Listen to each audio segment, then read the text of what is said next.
अस्सलाम वालेकुम व्यूअर्स, कैसे हैं आप सब लोग। उम्मीद करती हूँ आप लोग खैर खैरियत से होंगे। व्यूअर्स, आज मैं आपके सामने जो वीडियो लेकर आई हूँ, ये ना सिर्फ इन्फॉर्मेशन है बल्कि ये एक हिस्टोरिकल स्टोरी भी है जो मैं आपको सुनाने जा रही हूँ। बात ये है व्यूअर्स कि मैं जब फोर्थ क्लास में पढ़ती थी तो मेरे पास एक किताब थी जो मुझे गिफ्ट में मिली थी। उस किताब का नाम था 100 बड़े आदमी।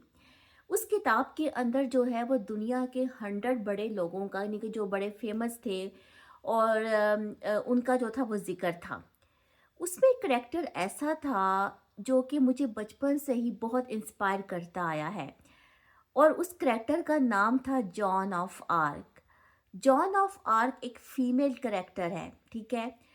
और व्यूअर्स, हिस्ट्री में जो है इसका जो नाम है इस औरत का, वो एक सेंट के तौर पर भी लिया जाता है और एक लीडर के तौर पे भी लिया जाता है। जॉन ऑफ आर्क की कहानी आज मैं आपको मुख्तसरन सुनाने जा रही हूँ। जॉन ऑफ आर्क का ताल्लुक फ्रांस से था और वो 1412 में फ्रांस के गांव में पैदा होती है व्यूअर्स। और बहुत गरीब लड़की वो होती है, एक पीजेंट गर्ल वो कहलाती है। और वो अपनी ज़िंदगी जो है, मतलब बहुत ज़्यादा, जिसे कहते हैं मेहनत मुशक्क़त में, उसके वालिदैन भी गुज़ारे होते हैं, वो भी गुज़ारी होती है। बस होता ये है कि जो लड़की थी जिसका नाम जॉन ऑफ आर्क है, इसका जो करैक्टर का मेन रिफ्लेक्शन था वो ये था कि ये बहुत स्पिरिचुअल थी। इसका रूहानी कुव्वतों के ऊपर, इसका क्राइस्ट के ऊपर, इसका अपने रिलीजन के ऊपर बचपन से ही जो है बहुत ज़्यादा जो था वो इंटरेस्ट था। और ये बहुत बिलीव करती थी, मतलब रूहानी कुव्वतों के ऊपर। और ये भी हिस्ट्री मेंशन करती है कि इसको कुछ हॉली इमेजेस दिखाई देते थे, इसको हॉली वॉइसेस सुनाई देती थी। और ये बाकायदा जो है वो इसको जो है इसकी जो है परसेप्शन होती थी जॉन ऑफ आर्क को, यानी कि she was a spiritual girl. और उसकी एज बहुत छोटी होती है। अच्छा व्यूअर्स, होता ये है कि अब दो चीज़ें हैं जो मैंने पढ़ी। एक तो मैंने ये पढ़ा कि इसको ड्रीम में इंडिकेशन होती है, और एक ये भी मेंशन है कि ये एक दिन अपने घर के गार्डन में काम कर रही होती है तो इसको एक वॉइस सुनाई देती है, हॉली वॉइस। शायद वो एंजल की वॉइस होती है जो इसको ये कहती है कि तुम अपने कंट्री के लिए फ़ाइट करो, यानी कि फ्रांस के लिए, ठीक है। क्योंकि उस वक़्त का जो दौर होता है उसमें फ्रांस की जो है वो जंग छिड़ जाती है इंग्लैंड के साथ, जो कि 100 साल तक, यानी कि 100 साल तक वो जंग रहती है। तो इसको जो है एक हॉली वॉइस जो है, या आप ये समझे एक इंडिकेशन होती है, एक रूहानी इंडिकेशन होती है कि अपने मुल्क के लिए जो है वो अलम उठाओ। नाज़रीन, ये लड़की जो है ये कुछ ट्रायल से गुजरती है और काफ़ी कोशिशों के बाद ये फ्रांसीसी आर्मी में शामिल हो जाती है। फ्रेंच आर्मी में ये इसकी शमूलियत जो है वो हो जाती है।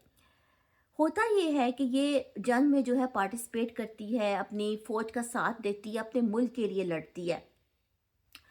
तो जो इंग्लैंड की फोर्सेस होती हैं ना, वो इसको कैप्चर कर लेती हैं, इसको उठा कर ले जाती हैं, जगमाल बना लेती हैं, और बाद में इसको जो है बेच दिया जाता है रोम में। व्यूअर्स, इस लड़की के ऊपर एक बहुत शर्मनाक मुकदमा चलाया जाता है और वो ऑडल्ट्री का मुकदमा होता है। वैसे भी ये बहुत यंग सी लड़की थी, इसकी एज भी जो है वो तकरीबन 17 साल की होगी जब ये सारा वाक़या इसके साथ पेश आता है। तो अडल्ट्री का जो था उस वक़्त बहुत सख्त जो थी उसकी सज़ा होती थी, और ये काबिल माफ़ी जुर्म नहीं था होता। तो इसको जो है ना, इसको भी पनिशमेंट दी जाती है। पहले इसको जो है कैद किया जाता है प्रिज़न में, ठीक है। उसके बाद व्यूअर्स, इसको सारी दुनिया के सामने, पब्लिक के सामने सज़ाए मौत दे दी जाती है, और इसकी बॉडी को जो है वो जला दिया जाता है, और उस वक़्त तक जलाया जाता है जब तक कि इसकी बॉडी जो है वो राख नहीं बन जाती। व्यूअर्स, ये एक बहुत ही इनोसेंट लड़की थी, एक बहुत स्पिरिचुअल लड़की थी, और इसका जो एंड था बहुत ही ट्रेजिक हुआ। उस वक्त तो चर्च ने इसको पनिशमेंट दे दी, लेकिन इसकी डेथ के बहुत साल गुजरने के बाद, तकरीबन 25-26 साल गुजरने के बाद, इसको बेगुनाह करार दिया जाता है और इसको एक सेंट का लक़ब मिलता है, इसकी रूहानियत की वजह से, इसकी स्पिरिचुअलिटी की वजह से। व्यूअर्स, और आज भी जो है फ्रांस की हिस्ट्री में जॉन ऑफ आर्क को एक women of courage, women of heroic courage और एक सेंट फीमेल के तौर पर जो है वो जाना जाता है और देखा जाता है।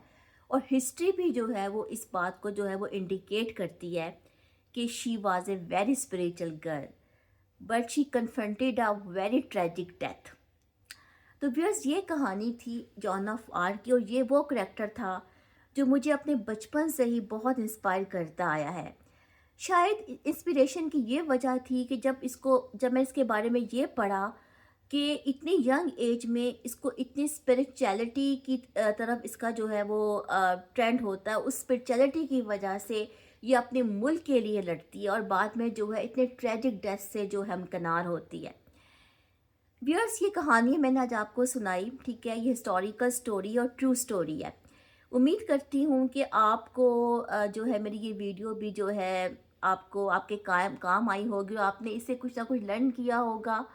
तो इंशाल्लाह किसी और टॉपिक के साथ आती हूँ, किसी और कहानी के साथ आती हूँ।